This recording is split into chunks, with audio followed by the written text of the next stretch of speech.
નમસ્કાર દર્શક મિત્રો, જન ભારત ન્યૂઝમાં તમારું હાર્દિક સ્વાગત છે। હું છું મંસૂરી શેરબાનુ। વડોદરામાં સતત બીજા દિવસે સ્કૂલને બોમ્બથી ઉડાવી દેવાની ધમકી મળી છે।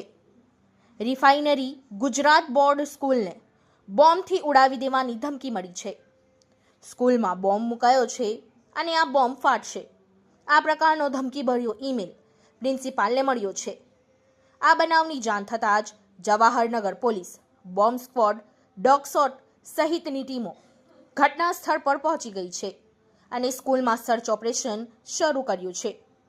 વિદ્યાર્થીઓને શાળામાંથી તાત્કાલિક રજા અપાઈ દેવાઈ। ધમકીભર્યો મેલ મળતા જ વિદ્યાર્થીઓને સ્કૂલમાંથી તાત્કાલિક રજા આપી દેવામાં આવી છે અને સતત બીજા દિવસે ધમકીભર્યો મેલ મળતા વાલીઓ ચિંતામાં મુકાયા છે।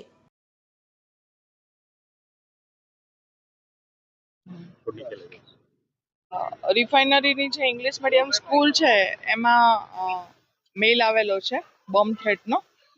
ઉમર ફારૂકના નામથી આવેલો છે, જે કાલ નવરચનાના પેલા સ્કૂલમાં આવેલો તો એ જ પ્રકારનો મેલ છે। એને તહેત લોકલ પોલીસ હાજર છે, એસીપી ડીસીપી પણ પહોંચી ગયા છે અને એસઓજીની ટીમ, ક્રાઇમની ટીમ, બીડીડીએસની ટીમ અને ડોગ સ્ક્વોડની ટીમ દ્વારા ઇન્ટેન્સ સર્ચ કરવામાં આવ્યું છે। હાલ સુધી કોઈ એવું બરામદ થયેલું નથી અને મેલ ક્યાંથી આવેલો છે, કોણ કરી રહ્યું છે અને આવા કેટલા મેલ અને માત્ર બરોડામાં જ થઈ રહ્યા છે કે કેમ, એની તમામ તપાસ કરવામાં આવશે। સાયબરની ટીમ પણ આ બાબતે તપાસ કરશે। ના, હાલ સુધી કોઈ જાણ થયેલું નથી। ઉમર ફારૂકના નામથી મોકલેલો છે।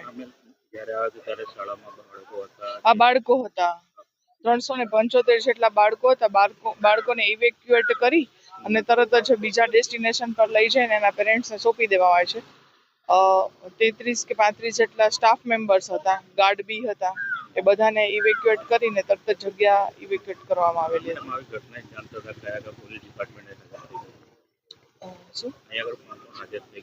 હા, તરત જ લોકલ આમની જે સીઆઈએસએફની ટીમ છે, એમના જે ગાર્ડ અને એમના ઓફિસર્સ છે એ પણ તમામ હાજર છે, લોકલ પોલીસ તમામ હાજર છે, એસઓજીની ટીમ હાજર છે, બીડીડીએસની ટીમ હાજર છે અને ડોગ સ્ક્વોડ भी हाजिर है, क्राइमनी टीम पर हाजिर है।